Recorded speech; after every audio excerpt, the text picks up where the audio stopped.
Thanks. So let's go overseas right now, where the showdown over the Strait of Hormuz intensifies by the day. President Trump saying there is no doubt that the U.S. is calling the shots. All right, here's his post. Quote, "The USA has total control of the Strait of Hormuz. I think we will keep it. Our naval blockade is being called by everyone a wall of steel, and there is nothing Iran can do about it." Rich Goldberg, senior advisor for the Foundation for the Defense of Democracy. Rich, hello to you. As I say that, 1 hour ago, Iran's top joint military command says no vessel can go through the strait without Iran's permission. You write in the Post, Tehran is losing its grip on Hormuz, and with it, all its leverage. I'll give you a chance. Go ahead and make your case for the point you're making there. Well, obviously, you know, Khomeini, the now dead Khomeini, and maybe there's two dead Khomeinis, but the first dead Khomeini, his whole plan was to build nuclear weapons, right? And then at that point, he holds the Strait of Hormuz hostage, the Middle East hostage, the world hostage. The president, the Israelis, they took that away from him last year during Midnight Hammer. He comes back and says, okay, plan B, we're going to have a missile breakout.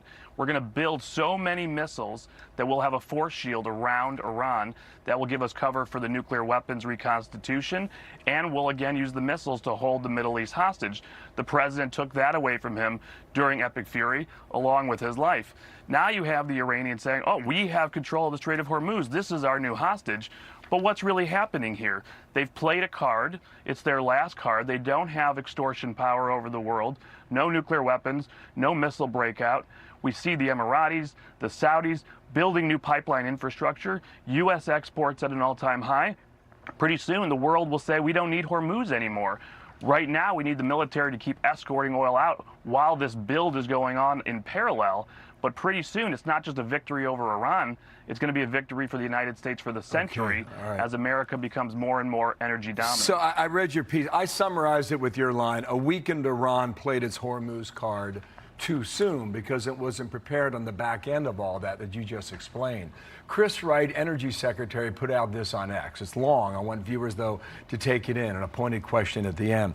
Thanks to the coordinated efforts of the U.S. military and our Gulf allies, the 7-day average for oil leaving the strait is currently up to almost 9 million barrels a day. When combined with the additional 5 to 7 million barrels per day leaving the region via newly upgraded pipelines and export facilities, total oil flows are currently averaging approximately 15 million barrels a day. On Sunday alone, over 20 million barrels left the Arabian Gulf region, which is above the pre-conflict average. Now, some of that could be a shadow fleet. Are we to believe these numbers, Rich? We are. I have verified them. I will say that I have been briefed at the highest levels by the U.S. government.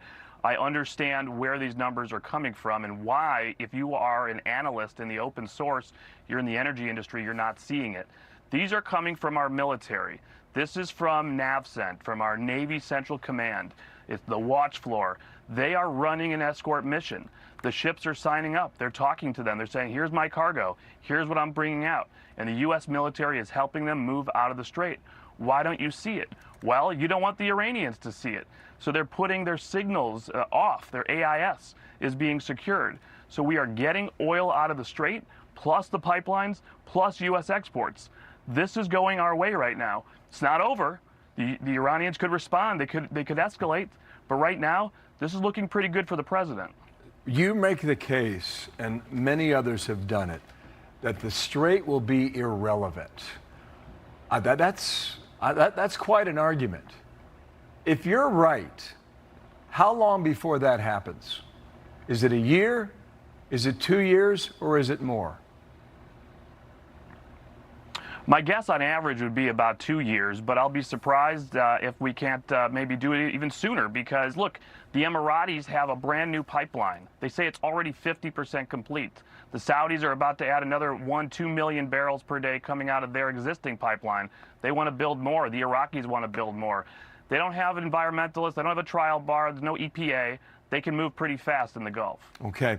Well, Rich, if you're right, that would certainly be a change in a lot of things. Rich Goldberg, thanks for coming back. We'll talk soon. Thank you. Be sure to like and subscribe for all the Fox News latest on YouTube and catch full shows streaming now on Fox One.